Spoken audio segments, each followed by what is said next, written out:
Now, jot down these 5 key ideas. Here's number 1. Work on your personal philosophy. The first thing you start changing is what? Your philosophy. You start changing your mind. You start changing how you think. You start picking up new ideas and information. Gather new knowledge. Make better decisions about what's valuable. And I'm telling you, if you'll do that, your whole life will change. Your health will change. Your relationship with your family will change. Your ability to cope with challenges and problems will change. I'm telling you, income, promotions, all of it will change. If you will change, it'll all change. If you won't change, it isn't going to change. You can keep your fingers crossed if you want to and hope they'll straighten it out. You can wish for the wind not to blow quite as severe, but I'm telling you, wishing for the wind to change in your favor, we call naive at best. Don't do this any longer. Wish for a better wind. The key is to wish for the wisdom to set a better sail. Utilize whatever wind it blows to take you wherever you want to go. That is the philosophy I picked up at age 25, and it revolutionized my whole life. My mentor said, Mr. Rohn, you've been working 6 years. How are you doing? I said, not very well. He said, I suggest you not do that anymore. He said, couldn't we go over the last 6 years and find out where your errors in judgment were? And couldn't we correct those and invest that correction in the next 6 years? I said, I guess we could. That's how I went from pennies to 40. Incredible. Only humans can do this. See, if you were a tree, you'd be stuck. Right? If you used up all the nourishment around you, couldn't move, then you would die. But that's not true. So, however much you want to change, that's up to you. But see, if there's a class and you don't take it, and a skill and you don't learn it, and a discipline and you don't try it, and if there's a possibility and you don't explore it, then who are we going to blame? Nobody but yourself. You know, we put some of the valuable things on the high shelf, so you can't get to them until you qualify. If you want the things on the higher shelf, you've got to stand on the books you read. Every book you read, you get to stand a little higher so you can get the things on the higher shelf. Become a good reader. All of the successful people I know and work with around the world, they're all good readers. Curiosity drives them to read. They got to know. They just read. Did you know there's books on how to be stronger, more decisive, be a speaker, be a leader, have a better effect on other people, develop your personality? Did you know there's books on that? And people don't read them? How would you explain that? And they can read. Did you know that hundreds of successful people have written their stories in books and they wrote down how they did it and people don't read it? How would you explain that? The guy's busy, I guess. You know, you get tied up. The guy says, well, yeah, you work where I work, but the time you struggle home, it's late. You got to eat a bite of supper, watch a little TV, get to bed. You can't sit up half the night reading. And the guy's behind on his car payment. Good worker, hard worker, sincere. But you got to be better than sincere and work hard. Otherwise, at the end of your life, you'll wind up cold, stony broke. You got to be better than a good worker. You got to be a good reader. Now, you don't have to read or listen to educational cassettes half the night. Although if you're broke, it's a good place to start. But here is all I ask, just 30 minutes a day. That's all. Stretch it to an hour if you can, but at least 30 minutes. Hear or read something challenging, something instructional, at least 30 minutes a day. And here's the next key. Every day. Don't miss. Miss a meal, but not your 30 minutes.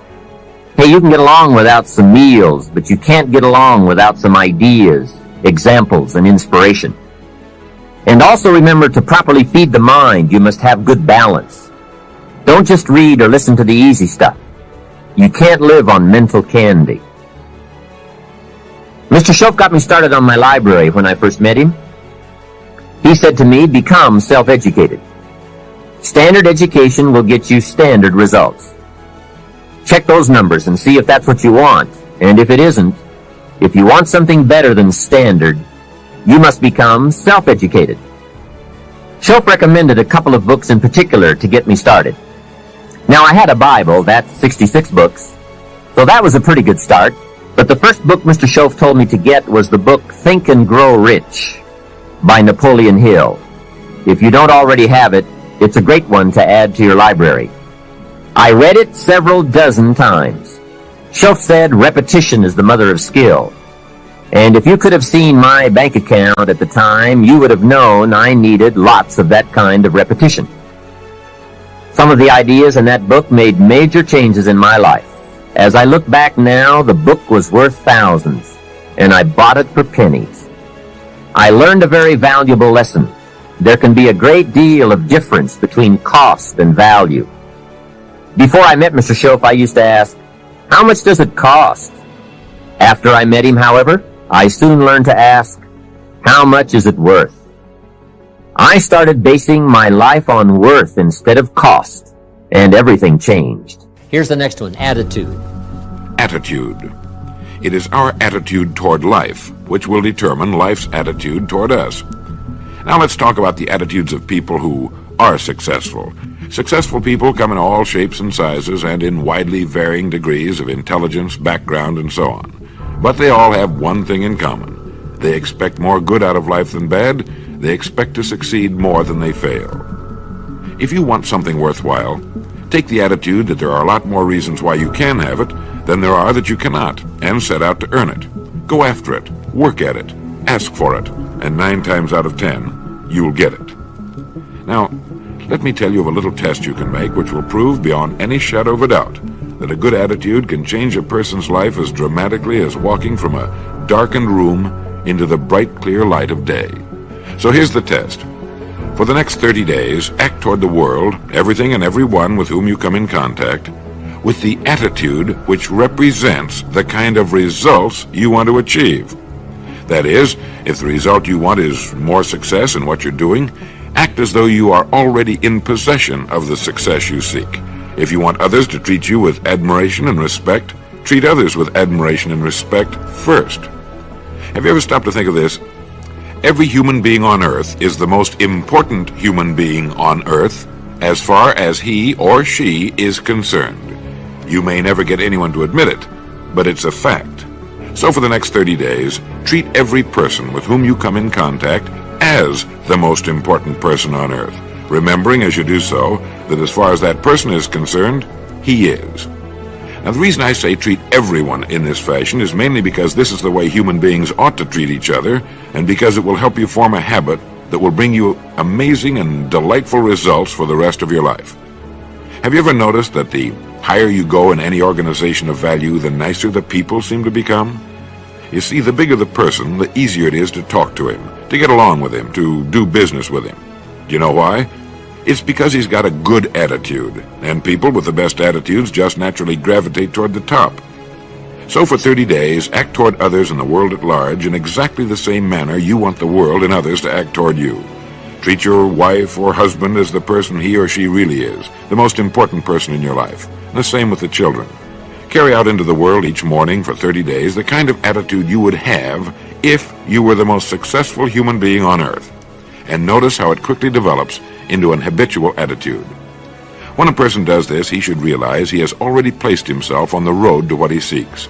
He is right now in the top 5% of the people in this or any other country. He has prepared the ground and planted the seed. He has made of himself a magnet, an embodiment of that which he seeks. Before metal can be cast into a desired shape, the mold, the expectant receptacle, must first be fashioned. Before a building can be erected, the excavation must be made and the foundation laid. And before a person can achieve the kind of life he wants, he must become that kind of individual. He must think, act, talk, walk, and conduct himself in all of his affairs as would the person he wishes to become. He is then actually that person, and the things that person would have and do will naturally come to him. Almost immediately, a change will be noticed. Irritations that used to frustrate and annoy disappear. When some less informed individual gives you a bad time, stay on the track. When someone cuts in front of you with his car or acts in any other manner that shows his ignorance and lack of courtesy, don't permit yourself to drop to his level. Pity him, for that's what he really deserves. That's the very group a person doesn't want to belong to, and if he acts like them, well, let's face it, he belongs with them. There's nothing in the world that men, women, and children want and need more than the feeling that they're important, that they're needed and respected, They will give their love, their affection, their respect, and their business to the person who fills this need. So the magic word is attitude. And in summing up, a few points to keep in mind. 1. It is our attitude at the beginning of a task which, more than anything else, will affect its successful outcome. 2. It is our attitude toward life which determines life's attitude toward us. 3. We are interdependent. It is impossible to succeed without others. And it is our attitude toward others which will determine their attitude toward us. 4. Before a person can achieve the kind of life he wants, he must become that kind of individual. He must think, act, talk, walk, and conduct himself in all of his affairs as would the person he wishes to become. 5. The higher you go in any organization of value, the better will be the attitudes you'll find. 6. Your mind can hold only one thought at a time, and since there's nothing at all to be gained by being negative, be positive. 7. The deepest craving of human beings is to be needed, to feel important, to be appreciated. Give it to them, and they'll return it to you. 8. Look for the best in new ideas. As someone said, I've never met a person I couldn't learn something from. 9. Don't waste valuable time broadcasting personal problems. It probably won't help you. It cannot help others. 10. Don't talk about your health unless it's good. 11. Radiate the attitude of well-being, of confidence, of a person who knows where he's going. This will inspire those around you, and you'll find good things will begin happening to you. And 12, lastly, for the next 30 days, treat everyone with whom you come in contact as the most important person on earth. If you'll do this for 30 days, you'll do it for the rest of your life. Now here's the third of the 5 ideas, number 3, and it's called lifestyle. Because the essence of life is not a Ferrari or a bank account. It's not $1 million. Here's the essence of life. Learning to live a good life. Don't just learn how to earn, learn how to live. Mr. Schoaf taught me lifestyle in those early days, starting with small amounts.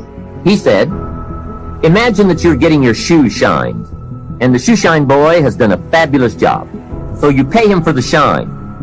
Now you consider from the change in your hand what kind of tip to give him. And the question pops into your mind, shall I give him 1 quarter or 2 quarters for my neat shine? Mr. Schoaf said, if 2 amounts for a tip ever come to your mind, always go for the higher amount. I said, what difference would that make, 1 quarter or 2 quarters? He said, all the difference in the world. If you said, well, I'll just give him 1 quarter, that will affect you for the rest of the day. You will start feeling bad. Sure enough, in the middle of the day, you will look down at your great shoe shine and say, I've got to be cheap. 1 lousy quarter. That will affect you. However, if you go for 2 quarters, Schoaf said you can't believe the feeling you can buy for another quarter. That's lifestyle. So develop your lifestyle a little more. Your style of seeing, giving, sharing, enjoying. It's not the amount that counts, but the experience of choosing to live with style. I remember saying to Mr. Schoaf one time, if I had more money, I would be happy. And he gave me some of the better words of wisdom when he said to me, Mr. Rohn, the key to happiness is not more. Happiness is an art to be studied and practiced. He said, more money will only make you more of what you already are. If you're inclined to be unhappy, if you get a lot of money, you will be miserable. More money will only make you more. More money will only amplify.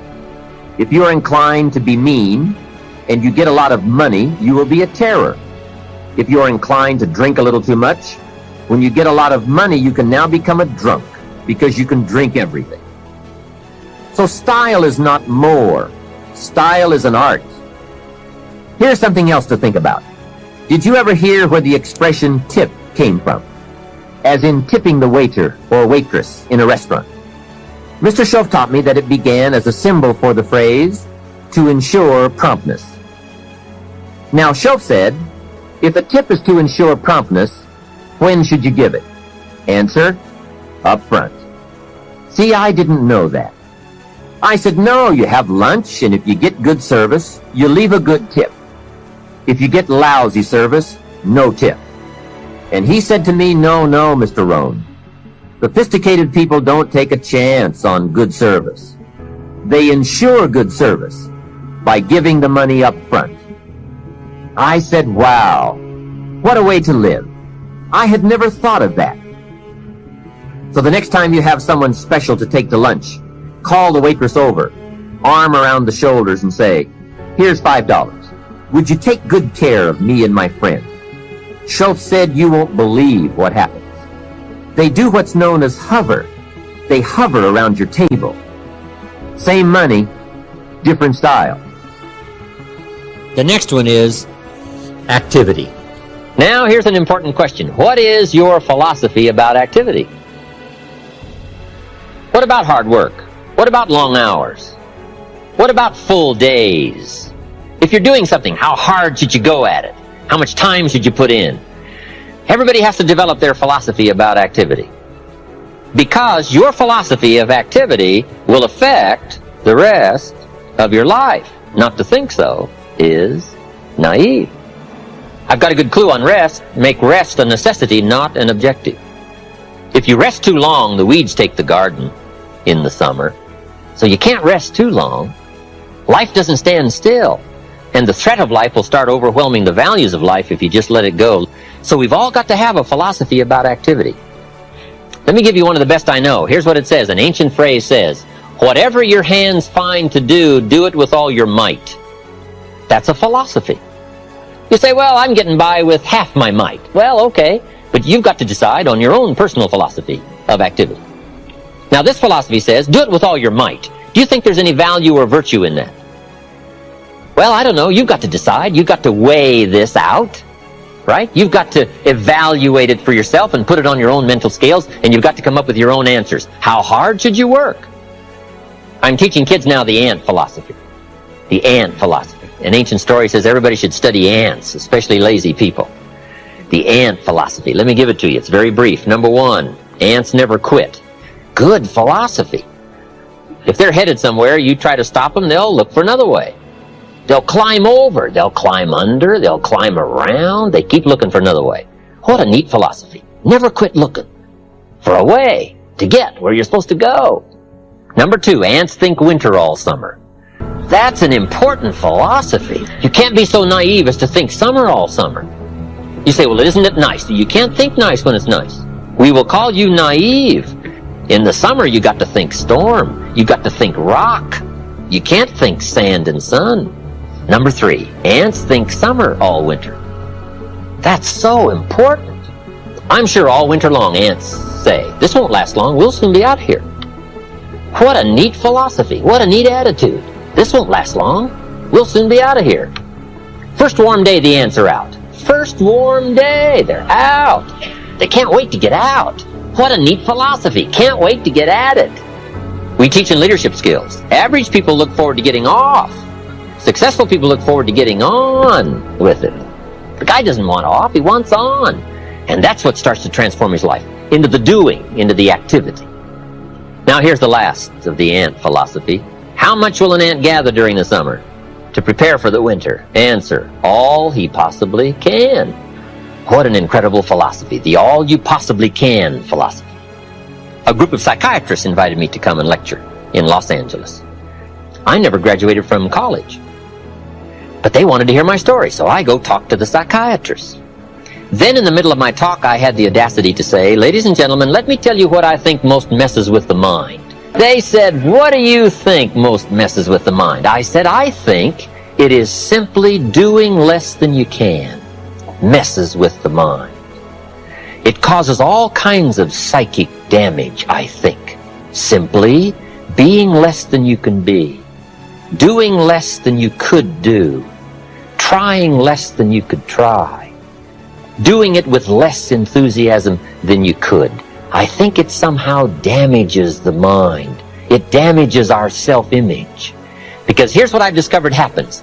The minute you turn this around and start extending yourself, it isn't the value you get from extending yourself that's the greatest value. It's how you feel about yourself that's the greatest value.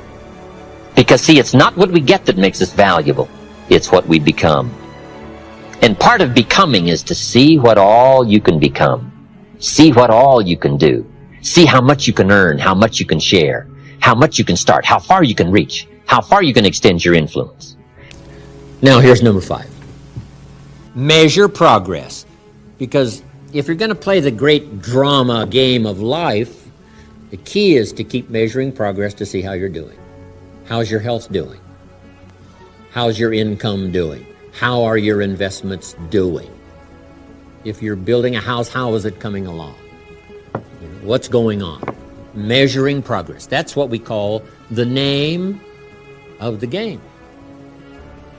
Here's how we teach it to our children. You must make measurable progress in reasonable time. Now, we must be